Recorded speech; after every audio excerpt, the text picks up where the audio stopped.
Great. Love that. Hi, Internet. It's Olin from What I'm Listening To. It is currently December 30th. We are so very close to wrapping up 2025.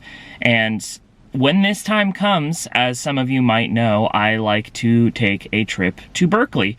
And, well, I'm here in Berkeley as we speak. I've just parked in the usual parking garage that I like to park in when I do this.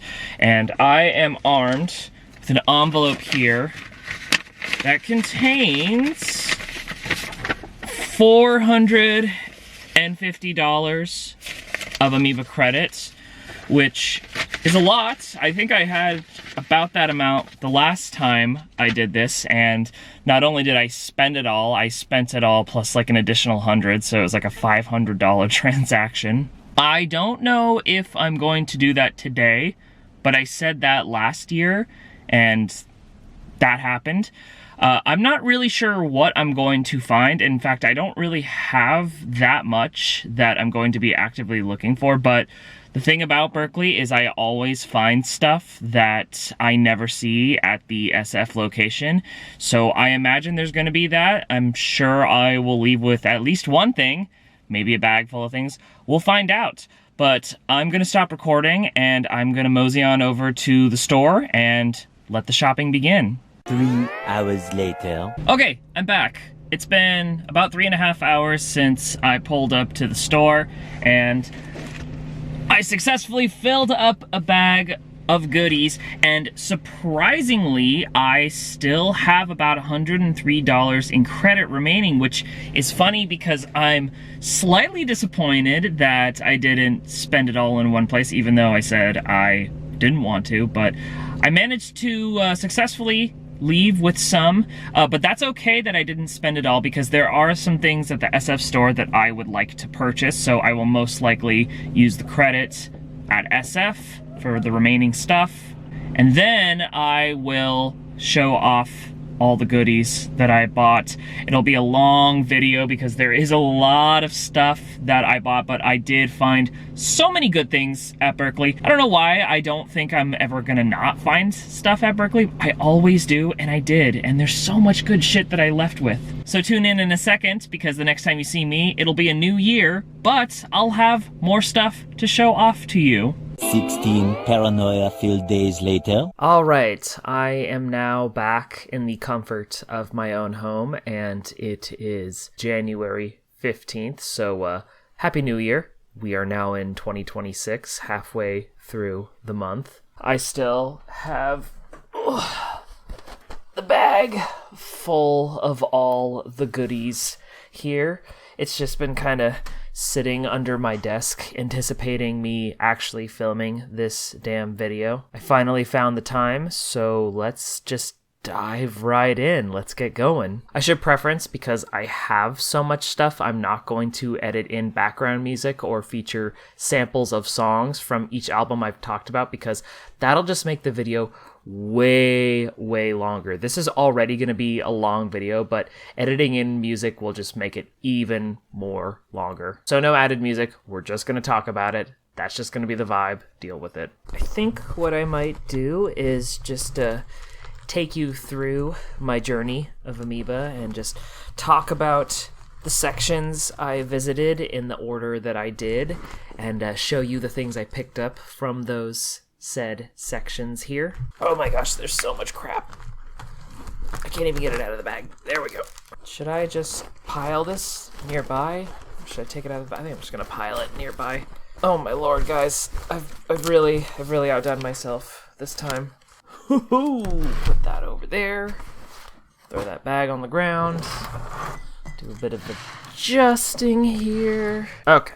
I think we're good. So when I first got to the store, the first section I hit was the hip-hop section, because it's just sort of right there. And I don't normally buy stuff from the hip-hop section, not because I don't like hip-hop, but mostly because there's really not a lot of hip-hop stuff I am looking for. But I did leave with something, and that something is an Arm & Hammer album. This is their album We by Diabetic test strips. I remember when this first came out, and I remember it well because we did an in-store for these guys at the SF location. I was not there, but I remember it being a big deal, and I had seen the pictures of it, and it was a huge turnout. And I was kind of fascinated by this album because it is experimental hip-hop in such a way that isn't just like industrial like Death Grips, but there's some really abstract production with it. There's some songs that have no beats and it's just like noise with them rapping over it, which I found really intriguing. I didn't get this album when we had it new in the store, mostly because I was hoping that we would get a used copy in stock and I would grab that one. But we never did. And of course, I just kind of forgot about the album until I was at Berkeley and they had a used copy, so I seized the opportunity and I grabbed it. This is a fantastic album, some of the best experimental hip-hop that's come out in the last year or two. Highly, highly recommend if you have not listened to it yet. Moving along from the hip-hop section, I then moved on to my favorite section at Berkeley, the experimental section. If you've watched any of my other Berkeley videos, you know that I love shopping that section, and I always end up leaving with at least one thing. And I have somewhat of a tradition where I end up leaving with something that just looks intriguing, something that I've never heard of that I just am willing to take a chance on. This trip, I didn't leave with nearly as much experimental stuff as I thought I did, but I did leave with a couple of things. One of which is a William Basinski CD. This is his album Water Music 2, and this is actually how it comes packaged. There's no cover with it at all. I love William Basinski. I have a lot of his stuff in my collection already. Some of the best ambient music ever made. His 4 albums, the Disintegration Loops, are classics in that realm, but everything else he does is also worth a listen. And his stuff varies because sometimes he does pieces that are anywhere from 3 to 5 minutes long, and sometimes he does pieces that are an hour long. And in this case, on this CD, it's one track, but it's 1 hour long of just pure, blissful, ambient goodness. I've not heard this one, but it's reached the point where anytime I find a William Basinski CD that I don't own, I just grab it, sort of out of principle. In fact, I've actually not heard Water Music 1. I probably should listen to that one since this is the second one. Either way, it's just perfect music to zone out to and get lost to, and I could always use more ambient music in my collection, so I grabbed this one. And then the other CD I got from the experimental section, this is a Leimer album. This is his album Land of Look Behind. I only really know Leimer by his name, but I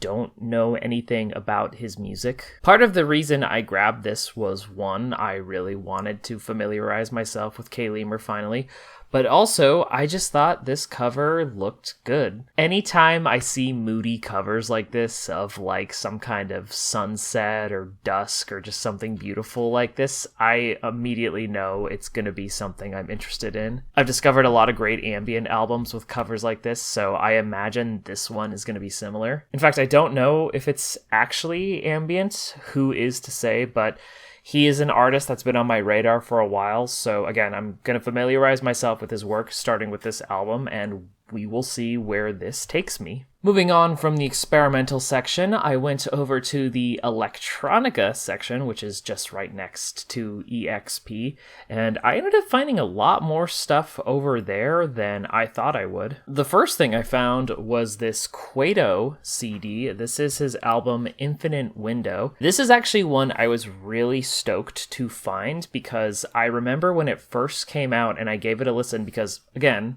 this cover looked intriguing to me. And I guess you could call it ambient, but there's definitely elements of like vaporwave and even a little bit of UK dubstep. It's definitely an interesting album, but it is very pretty and I enjoyed it quite a bit. But like that Arm & Hammer CD, we only had this new at the SF store, and I was hoping that at some point I would find a used copy so I could get it cheaper. Never had that opportunity at SF, but here at Berkeley, I found it used. It was actually still sealed, but it was used technically, and it was only $7.99, so I grabbed it. Next up from electronica, I found this album.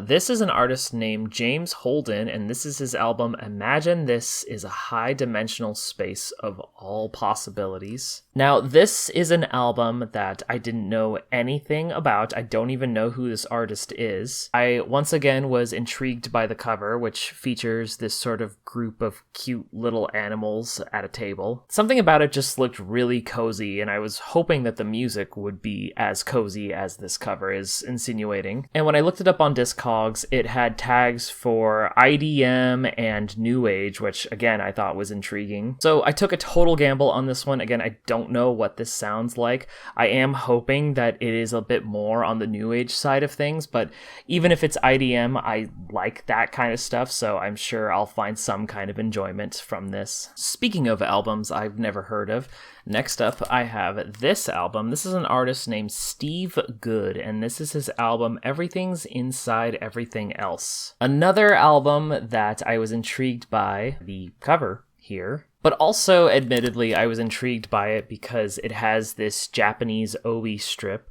which for some reason, I immediately thought that this was a Light in the Attic release. Light in the Attic being this amazing label that's been sort of the forerunner of a lot of Japanese music, city pop reissues that have been coming out in the States. But this is not city pop, as far as I know, and this is definitely not a Japanese artist, unless this Japanese person is named Steve Good, which I kind of doubt. The other detail that made me intrigued by this is, I don't know if you could see that, but it does say ambient down there, so it is leading me to believe that this is an ambient CD. I threw it in the basket, kind of not thinking too much about it, and it ended up making the final cut when I was sifting through all of the things that were in my basket. Well, everything in the 2 baskets that I filled up. But anyways, it made the final cut. I'm looking forward to listening to this. I think it's going to be a great listen. And it's just a pretty looking album. I don't know. We'll see how it is. The final thing I got from the electronica section is not an ambient album. It is a box set. This is a box set featuring 6 Telex albums in one. Another artist that I'm not familiar with, but I am a total sucker for a box set, especially if it's a box set that has multiple albums packaged in one. Anytime there's a band or artist that has a lot of albums in their discography, I sometimes find it a bit daunting to figure out which one to start with if I want to explore their work. So box sets like these are really nice because if there is multiple albums packaged inside, then it allows me to sample everything all at once. And this is a really nice box set because, as I said, there's 6 albums packaged inside, all newly mixed and remastered. And I just love the aesthetic of these album covers. They look very late 70s, early 80s synth pop, maybe even synth punk sounding. Not really sure what to expect here because I don't really know this band very well, but I think it'll be a really fun thing for me to explore. Yeah, that's all of them. From the electronica section, I moved on to the soul section, which, like hip-hop, I don't normally buy stuff from there because there really aren't a lot of artists or albums that I'm looking for. But I did leave with one thing, and it was a thing that I didn't know anything about and was willing to take a gamble on. This is a CD by a band called Spaceark.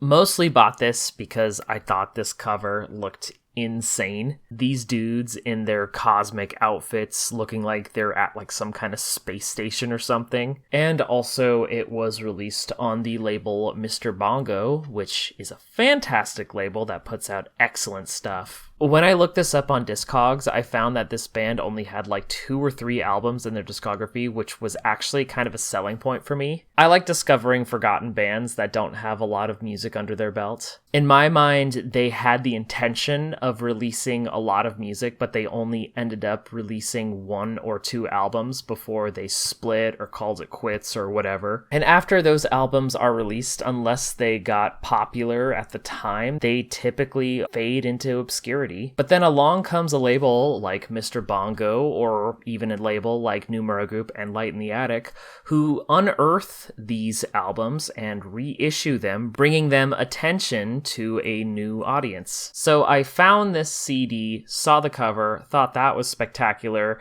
and Kind of got that impression that they were just an almost forgotten about soul funk band that was reissued by Mr. Bongo, and well, here we are. Now I have the CD. I think it's going to be a lot of fun to listen to. I'm very excited to check this out. And yeah, space. I love that shit. Moving on from the soul section, I then moved on to the world section, which has a lot to explore. Because there's so many different countries, each with interesting looking CDs, it was a bit overwhelming to explore it all. But I did grab something from the Latin section, and that is this compilation called the Digital Cumbia Explosion. Another CD I don't know anything about, but I love cumbia music. I especially love experimental cumbia music. Cumbia that incorporates elements of synthesizers, keyboards, is a bit more far out than your traditional cumbia track. But something I do kind of regret about buying this, I didn't look it up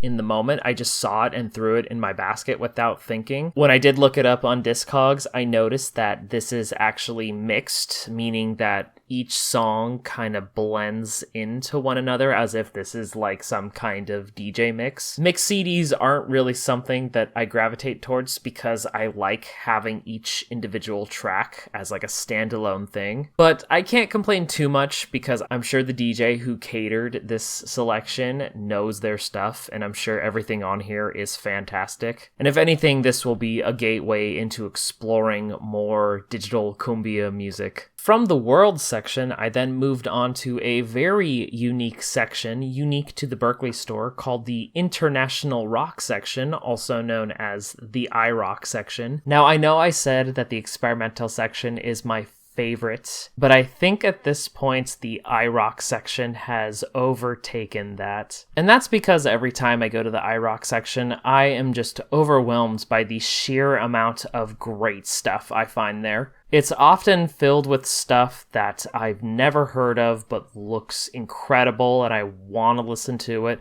or it's filled with stuff that I've been trying to find for ages and could only find on the internet, but finding it in person is just so exciting. So needless to say, after spending quite a bit of time shopping through that area, I did leave with a good amount of stuff from that section. So starting things off, I have this Japanese album by an artist known as Sandii. Sandii with 2 eyes. An artist that I've never heard of before, but figured out very quickly that this is a city pop album. I know that city pop is super trendy and is total algorithm core, but I cannot help but to love the stuff. I'm a total sucker for this kind of music. And again, you just never see these CDs in person, so the fact that there is a special section at a record store that has a lot of stuff like this readily available, I just could not help but to pick it up. And speaking of city pop, another city pop artist I got, this is an artist by the name of Susan. This is actually something that I've been trying to get for a while now. There is a compilation by Susan that is called The Complete Recordings, which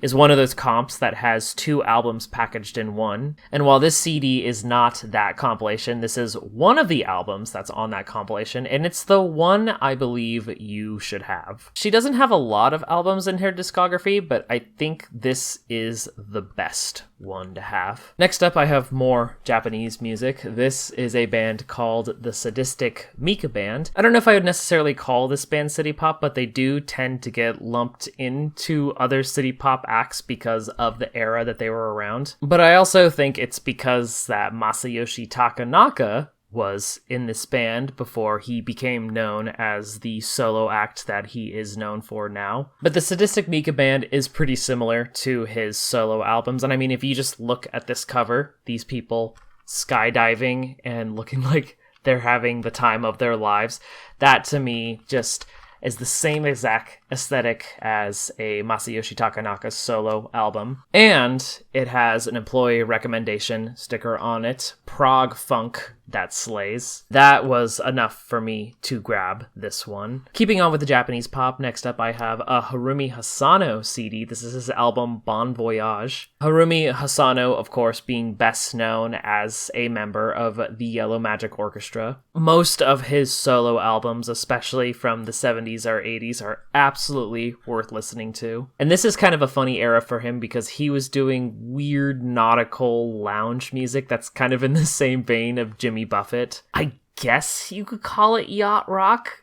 I don't know. It's just kind of silly and cheeky, but it is still very good. I have several other of his solo albums. They are all very, very good, and I was very excited to find this one too. More Japanese music here. This is a Yumi Arai CD, an artist that I'm not terribly familiar with. Just based on the aesthetic of this cover, I imagine this is going to be a little more on the singer-songwriter, maybe folky side of things. Something about the aesthetic of this album just kind of reminds me of Carole King, which isn't necessarily a bad thing. Regardless if it's city pop, if it's folk rock, if it's singer-songwriter, I think I'm gonna like this. I had the credit, I was intrigued by the album, I couldn't help myself, I just bought it. And the last thing I picked up from the iRock section, this is Logic System. Another CD that I don't know anything about, but I loved the aesthetic of this cover. Honestly, the selling points for this was looking at the liner notes on the back. It mentions having a microcomputer,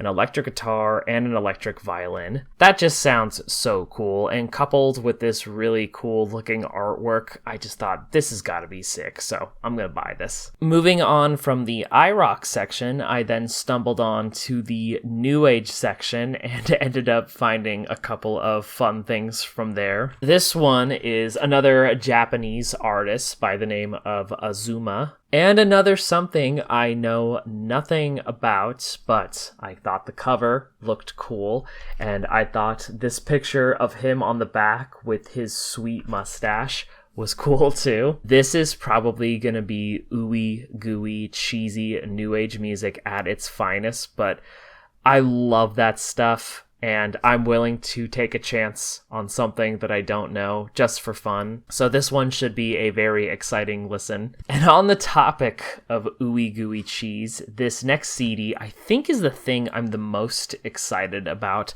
This is a CD called Dance of the Dolphin. I just was floored when I found this, not because I knew what it was or what it sounded like, but just this aesthetic looks so amazing to me. It reminds me of like Echo the Dolphin or something that like a vaporwave artist would do. But I know for a fact this is a totally serious new age musician trying to emulate aquatic life and pay homage to like the life of a dolphin. Actually, I need to share with you all the blurb that's written on the back here. This delightful recording explores the many moods of the dolphin's watery home, the sea. Visit lonely, windswept beaches as you listen to the sounds of the surf, shorebirds, and whale songs from the deep. Then chase after schools of dolphin while leaning out over the rail of a sailing sloop and listen as the ocean playfully dances upon the whole. I mean, come on.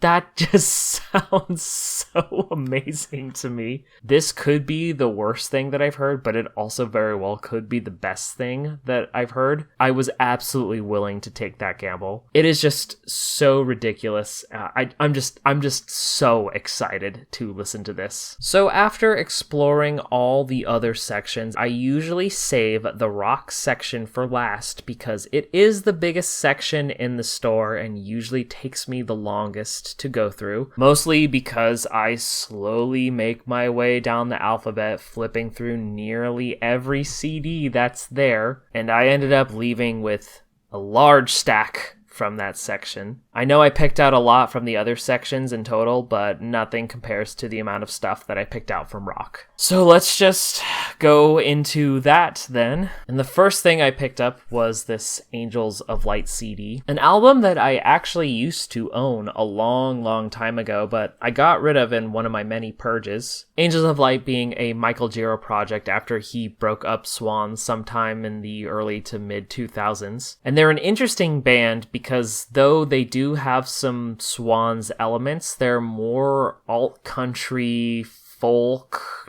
dark folk, southern gothic, whatever you want to call them. It's a lot more twangy than anything Swans had done. At the time when I heard this album, I liked it, but wasn't as into it as I wanted to be, which is probably why I ended up parting ways with it so long ago. But it took seeing Swans live recently that made me realize, man, I should check out Angels of Light again. There was a couple instances in their set where they went into some country twangy sounds, and it just dawned on me like, oh, this is probably an Angels of Light song.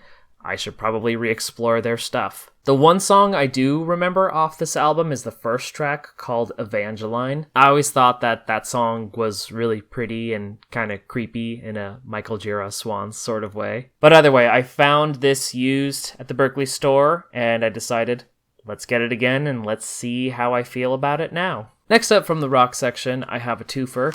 I have 2 CDs by the band CocoRosie. This is a band I actually just got into because I listened to their album Grey Oceans, which has an absolutely atrocious album cover. But the music is really, really good. It's like freak folk, but also kind of synth pop. It's just very strange, but I was really addicted to it. So when I visited Berkeley, I was really hoping to find a CD copy of that, and they didn't have that one in stock, but instead they had these 2 albums, which are earlier releases. What really interested me in these is they're both released on the Touch and Go label, which is a label I mostly associate with like noise rock and post-hardcore, not like synthy freak folk sounding stuff. So I was willing to take a gamble on these because they were only like $2.99 a piece. But I also want to hear more by CocoRosie because I really liked that Grey Oceans album, and I'm hoping that the stuff that I heard on there will be similar to the stuff I'll hear on these 2 things. We'll just have to see. But again, they were cheap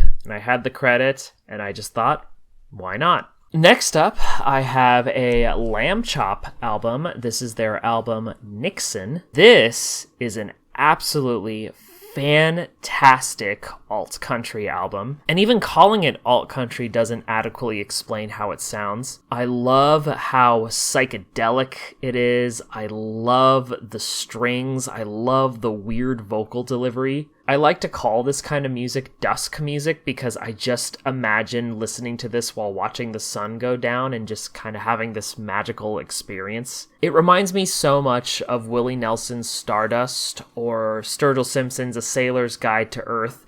Both albums have sort of a twinkly, psychedelic dusk sound to them. And this edition is pretty cool because it has the album on one disc, and then it has a bonus disc featuring recordings from 1998 called How I Met Cat Power. I'm a total sucker for extra content, so I figured might as well grab that. I had to own this album when I first heard it, and now I do, with an extra disc of extra content. Next up, I have another twofer. I have a Microphone CD and a Mount Eerie CD. 2 different bands that I just never see CDs of, especially of the Microphones. So just kind of talking about them one by one here. The Microphones being the famous 90s band fronted by the famous Phil Elverum. They put out a ton of great albums in the late 90s and the early 2000s, but eventually Phil shelved that project and then moved on to making music under the name Mount Eerie. But this is the Microphones' comeback album, appropriately titled The Microphones in 2020. I have never seen a physical copy of this, so when I found it, I just grabbed it without thinking. I know it's going to be good because it has an employee recommendation sticker on it. And I also grabbed this because most, if not all, of the Microphone CDs are all out of print and really tough to find, especially those older albums. It's actually kind of insane how much they're going for now on both CD and record. So I was not gonna miss out on an opportunity to pick up a Microphone CD when I found it in the wild, even though it's a later one. I don't care. I grabbed it. And then we move on to this Mount Eerie album, which... This is a very, very heavy, depressing listen. It was released in the aftermath of Phil's wife passing away battling pancreatic cancer. It's a very sparse, minimalistic album compared to early Microphones and other Mount Eerie albums, but it really drives home all the feelings he was going through while recording this album. I have never seen a physical copy of this, and when I saw it, I had to get it. I know it's a very dense, difficult album to listen to, but it is just so beautiful, and it is so good that I could not help but to grab it. I know I'm going to have to psych myself up just to listen to it, but either way, I'm just happy to own it physically in my collection. Alright, internet, I need to pause for a moment because my camera is going to run out of batteries here, so we're going to transition right now. Okay, hi. Next up from the rock section, I have an album by a newer band called Teeth.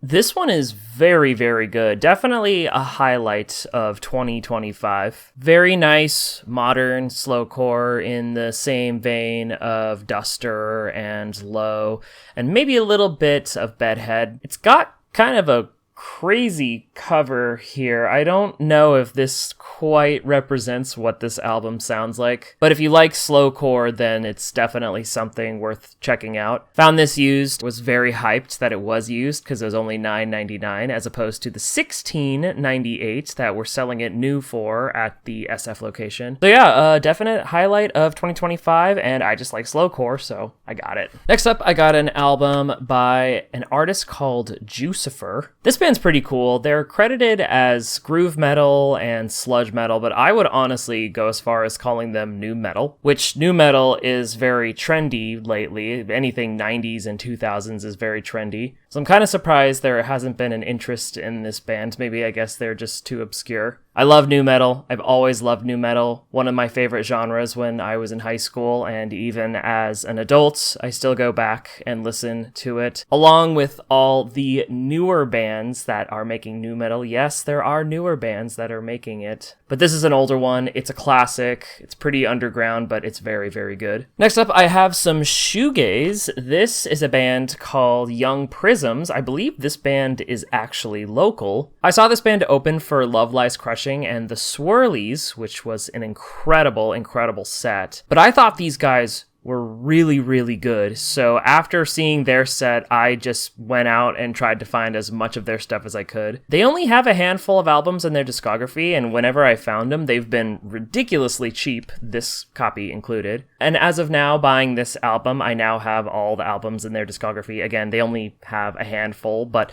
I have them all now. They're very good, and I'm very happy to complete that collection. Next up, I have some post-rock, which also strays into ambient territory. This is a band called Hammock, and this is their album Silencia. The last time I went to the Berkeley store, they had a bunch of Hammock CDs, and I picked up 2 of them, and I actually remember seeing this copy and passing on it because I just didn't want to get all of it at once. So when I went back this last time and they still had it, I thought, fuck it, let's get it. Really, really great band. Very, very pretty sounding post-rock, again, going into some ambient territories. Really nice, lush soundscapes. More good stuff to fall asleep to or just trip out to. Staying on the topic of shoegaze, next up I have a CD by The House of Love. This is their classic self-titled album. I used to actually have this a very, very, very long time ago. This specific version, actually, which is 3 discs worth of material. It's got the original album, it's got a bunch of B-sides and rarities, and then it's got a bunch of previously unreleased recordings, all packaged together in this nice 3,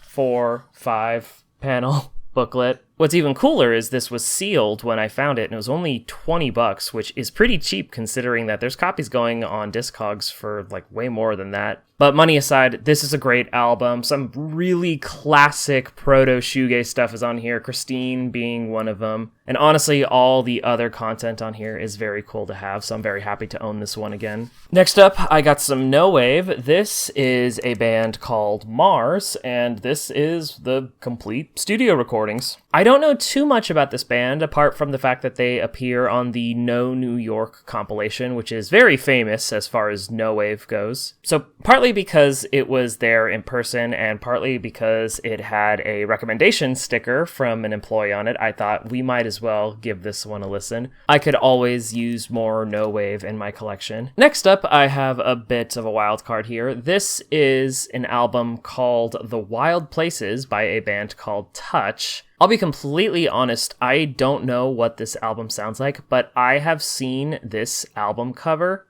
all the time. We get used copies of this record at the SF location very often, and it usually goes for like a ridiculously cheap price. And I just always thought this cover was so ridiculous. It reminds me of Goatsy, which you should not look up if you don't know what that is. And if you do, don't say I didn't warn you. But also, too, like the back cover of these dudes in nude who are just floating in space is just, it's such 70s psych prog goodness that I just had to know what this sounded like. Never seen the CD before, but I found it at Berkeley and I thought, let's do this. Let's get it. Next up, I have a CD. This is the only brand new CD that I got.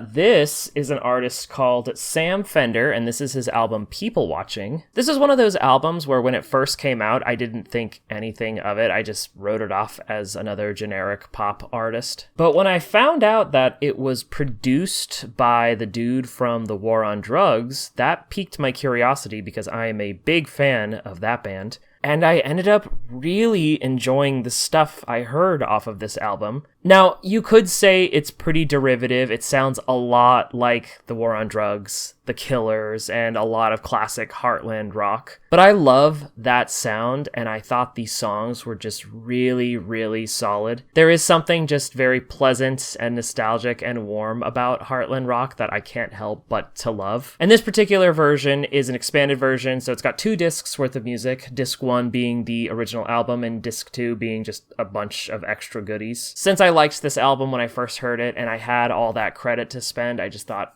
why not? Let's pick this one up. Next up, I got a box set. This is a blonde redhead box set called Masculine Feminine. This is actually a very, very cool release. It's a Numero Group release, which blonde redhead feels kind of strange for the Numero Group to release. I always associate Numero putting out stuff by a lot of very obscure acts, and Blonde Redhead is definitely not obscure. But this release is very nice because it packages together the band's first 2 albums along with a ton of extras in this really nice book here. Part of the reason I bought this is because the guitarist of the band I'm in has been really into Blonde Redhead, especially the early works, and has been using them as sort of an inspiration with coming up with different structures and riffs. And he encouraged me to check them out to try to see what he was getting at whenever we practiced on a new song. So buying this because of him, and also because it's the Numero Group, really like their stuff. I'm very curious what this sounds like. I'm used to the later Blonde Redhead releases, the more dream pop shoegazy stuff. I know at one point they were on Touch and Go, and Guy Picciotto produced some of their records, so I guess they were more heavy hitting and punk sounding. So this should be a really fun collection to explore. And the last thing I picked up from the Berkeley store, this is something I am very, very excited I found. This is a Sugar Cubes box set that contains their 3 albums. 2025 was a funny year because I ended up going to the Berkeley store a lot more than I did in any other recent years. And on one of those trips, I found this other Sugar Cubes box set that I thought was all 3 of their albums packaged into one, so I ended up picking it up. But as it turns out, what that box set actually was a collection of EPs that only had maybe like 5 songs on each disc, and I want to say there was like 6 discs in total. So I was a bit bummed by that because I didn't really care much about the EPs. I mostly wanted to get the full albums. So I got rid of that box set, didn't think anything of it, moved on. So during this previous trip, when I found this, I was hyped because this is the thing that I wanted. And I'll be honest, I didn't even know this existed. I just assumed that that box set I found previously was what this was, but I'm ecstatic to see now that there is a collection of the band's 3 albums packaged together in one. Like I said previously, box sets like these are excellent because I like that they're all in one thing. And if I had listened to one of these albums on their own and wanted to hear more, it would have been pretty tedious to just get it all separately. I didn't have to in this case. I now have all of them together. This is a great find. Very, very happy that this was at Berkeley. All right, that takes care of the Berkeley buys. And now we move on to the San Francisco buys. Got a lot of stuff, but not nearly as much stuff. Some pretty crazy picks, which we'll get to momentarily. But we'll start things off with this Lacuna Coil CD. I've known about this album for a while now, and that is thanks to Guitar Hero 3, which features a track off this album as a bonus song. And getting exposed to this was sort of perfect because it was in that era when I was listening to a lot of metal, a lot of new metal, a lot of alt metal, and post-grunge. But I had completely forgotten about this band and this album so long ago, so being re-exposed to this was very exciting, and it really made me realize just how nu metal-y they actually were, which again, I love nu metal. I've always loved nu metal, and re-exploring nu metal that I missed out on as an adult has been really, really fun. Next up, I have a Minuteman compilation. This is Post-Mersh Volume 3. Not too long ago, I was watching the We Jam Econo documentary on YouTube and was just amazed at the musicianship of the Minutemen. I was aware of how legendary they were in the punk world and the respect they got, but seeing the live footage that they show in that documentary just absolutely blew me away. And of course, I have Double Nickels on the Dime, which is their famous, classic, amazing album. But this is a really, really cool collection because it has all of their old early releases from 80, 81, 84, which to me is uncharted territory because the Double Nickels era sounds so much more refined compared to the stuff on here. So I thought this would be a really cool way of exploring early Minutemen material. I like what I've heard. I think it sounds great. Again, these guys were very, very talented musicians. This was a fantastic find. I'm excited to have it. Next up, I have a Raincoat CD. This is their album Morning. My coworker actually played this album in store, and I was completely blown away by it. I didn't realize just how dancey and post-punky they were. It reminded me a lot of later in the game Talking Heads and Tom Tom Club. I have their first album, which is the album that they're mostly known for, but this one was very, very good, and I encourage you all to check it out if you have not before. Next up, I got an album by The Radio Department. This is actually a newer Radio Department album, came out in 2016. This is one of those shoegaze bands that people are always asking if we have in stock, but sadly, a lot of their material has gone out of print and is kind of expensive now, especially those classic releases. This one, on the other hand, is a bit of a different story because it's not going for as much money secondhand, and because it's a newer album, it's not nearly as shoegazy as the others. In fact, it's a bit more dance poppy and synthy, which is a different flavor, and maybe some folks might have been disappointed by it. I think it's still pretty cool. If you can separate yourself from the band's previous works, I think you can find some enjoyment in this album. And just having never seen a CD copy of this one, or really any other Radio Department CDs in a long time, I just couldn't help but to grab it. Next up, I have a Japanese album. This is, I'll just say the English translation, a band called Where the Spirits Are. Kind of a wild card because I don't know anything about this band, but I gave it a listen and it reminded me so much of Les Réalisés and even Boris to some extent. Yeah, I don't know. I just grabbed it. I like Japanese music, which is very evident by some of the iRock selections I showed to you today. And again, in the spirit of trying something new, why not? Next up, I have some punk. This is a really cool band called Ayahuasca. I've never heard of this band before, but I thought their name was really awesome. And to me, it implied that they were more on the psychedelic side of things versus being a straightforward punk band. And it's funny because even though we do file this band in the punk section, and this was an album released by Alternative Tentacles,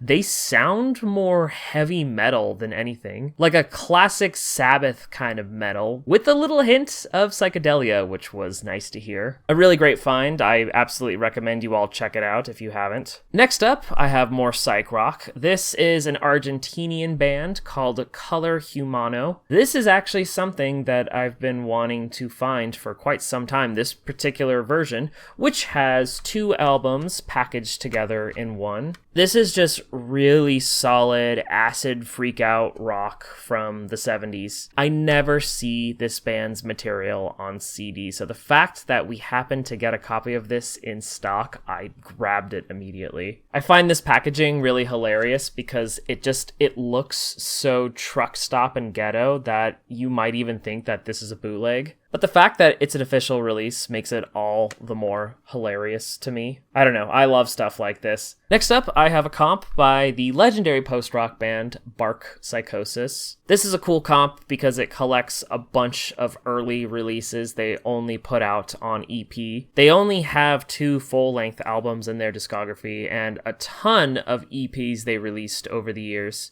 And there's a couple compilations that collect those EPs onto CD, this being one of them. I just grabbed it because I think this band is stellar. It's another band that the band I'm in takes inspiration from. We like a lot of this atmospheric, epic sounding stuff. So this was a really cool find. Okay, Internet, the last things I have for you today is the most ridiculous things I'm going to show you. Instead of showing them individually, I'm just going to show you them in a big pile. I have this fat stack of CDs by the band Zoviet France. So these are absolutely insane of us to get in stock. Zoviet France is legendary in the industrial world. Some of the creepiest, darkest sounding ambient tribal stuff I've ever heard. And sadly, a lot of it, both on record and CD, is so hard to get and is running for tons and tons of money. The fact that someone sold us all of these was just a 1 in a million chance. And I know I'm absolutely insane for this, but I bought all of them. I couldn't help it. I don't think I would ever see these again in person if I didn't. Like, to give an example, I'll show you one of them. I might actually just show all of them very quickly, but this is the one I wanted the most. And we had it priced at, can you see that? $100. That's a very fucking expensive CD. But I had some credit, and I ended up having to sell some things to get more credit to afford the rest of this. And in the grand scheme of things, with buying that and everything else I showed you, I did go over technically, but not by much. But I think it's worth it because this right here is stuff I'll never see ever again, and now I own it. And to those who actually care, I'll just show you very quickly the albums that I got. And to those of you who care, I'll just very quickly show you all the CDs I got by the band, one by one.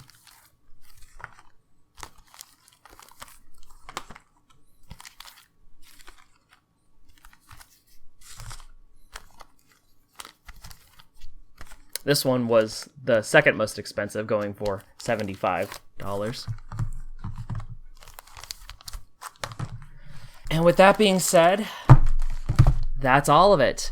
Thank you all so very much for joining me on this very, very long video and listening to me rattle off about CDs. I've got a lot of work to do going through all of this, but it's been very fun to shop and find all of this stuff. I'm just going to leave it at that and sign off.